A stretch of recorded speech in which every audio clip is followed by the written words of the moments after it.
The left's soft on crime agenda has turned many blue cities into safe havens for criminals. One such example is our nation's capital, Washington, D.C., where the city's Democratic Council chairman thinks you could literally get away with murder. Listen to this. Most robberies are not solved. Half of homicides are not solved very quickly, if they're solved at all. You can get away with murder in this city. Increasing the case closure rate has the quickest deterrent effect. I'm sorry, did you just say you can get away with murder in this city? That is what I said. Because roughly 50% of homicides are not solved within the year they occur. Wow. And some Democrats just won't give up on pushing their soft on crime agendas.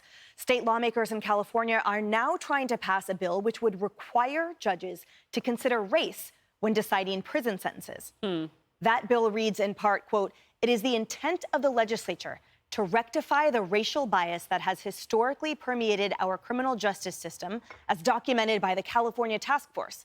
Whenever the court has discretion to determine the appropriate sentence according to relevant statutes and the sentencing rules of the Judicial Council, the court presiding over a criminal matter shall consider the disparate impact on historically disenfranchised and system-impacted populations."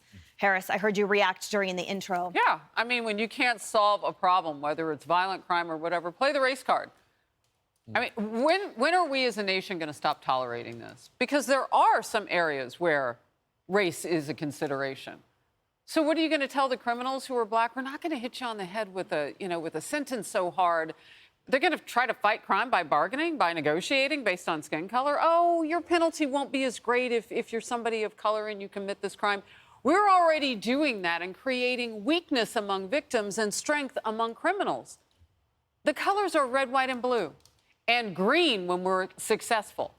The other colors should be neutral under the eyes of the law. If you commit a violent crime, you pay the price. Now I want to put up a mirror and have you interview you, because you worked in prisons, and I know you know this.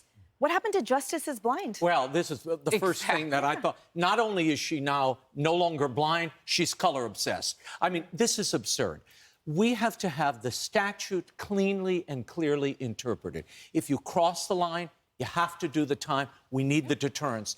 The very idea that we should now inject race as a means of somehow rectifying racial justice, that's not what sentencing is about. Sentencing is about punishing you for your crime. And everyone has to be equal under the law. I don't care your color, skin tone, ethnicity, religion. Harris is right. Red, white, and blue should be the only colors we're worried about, and observing the statutes as laid down, period. I think 50 Cent, I'm not going to start calling 50 Cent $1.50, because what he said about the bail reform in L.A., where they zero bail in L.A., and he's worried it's going to get worse. Of course it's going to get worse. No penalty for the crime, and all the criminals know it. Yeah, and penalties, they're also about, well, in part rehabilitation, but also deterrence. Yes. Which I guess if, depending on the color of your skin, you get off or get a lighter sentence because of rectifying historical injustices, then where's the deterrence in that? We're a nation built on the rule of law, and our criminal justice system has always said two things. Punish this particular criminal for those particular crimes, blindly, with justice being blind, and deter future conduct, not just from that individual, but from everyone else. If you see somebody getting punished, you're going to think thrice before you do something similar. Neither of that applies anymore. You hear this guy in charge of the city council change his tune in March, which was 4 short months ago. He said there wasn't a crime crisis in D.C. Now he's saying you can get away with murder because you can get away with murder. I'm a resident of Washington, D.C. It is bad. It feels worse. These are quality of life, cost of living issues that are affecting all of our major cities. But I noticed that he and another councilwoman named Brooke Pinto, all of a sudden they've got this emergency bill, a slimmed-down version of what Mayor Bowser said she would support, because they're getting the heat from their constituents. Of course. Washington, D.C. is small. You'll see them in the grocery store. You'll see them at the park. And you go and you can say to them, what's going on? What do you mean the crime's not a problem here? So, but look, this is, again, man-made crisis. This is not because of Putin's war in Ukraine. It's not because of the pandemic.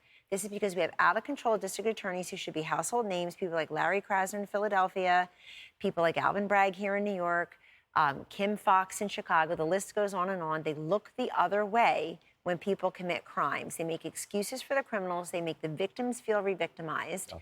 And this has to change. It all started with defunding the police. And here we are. And Kaylee, I wanted to talk to you about with a bird's eye view and the failure of Democratic policies. So when Democrats come at this, oh, so this is how we're going to solve crime. We're going to do so by defunding the police and centering, for some reason, the criminals, not the victims, et cetera, and we're going to rectify injustices by putting race as a factor.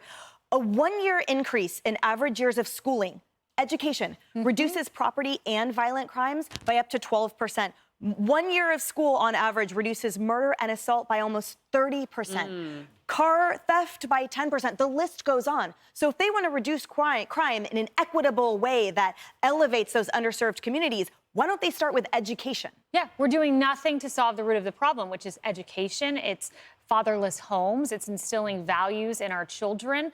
These things we never address. Instead, just go look at California, what this reparations commission has put together. Gavin Newsom gave them power to come up with some solutions. What have they come up with? The proposal we began talking about, taking race into account with sentencing. I thought justice was blind. Forgiving child support debt.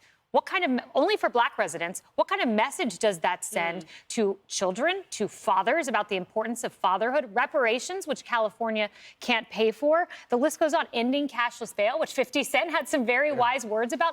These are the kind of proposals put forward by the left. None of it solves the root of the problem.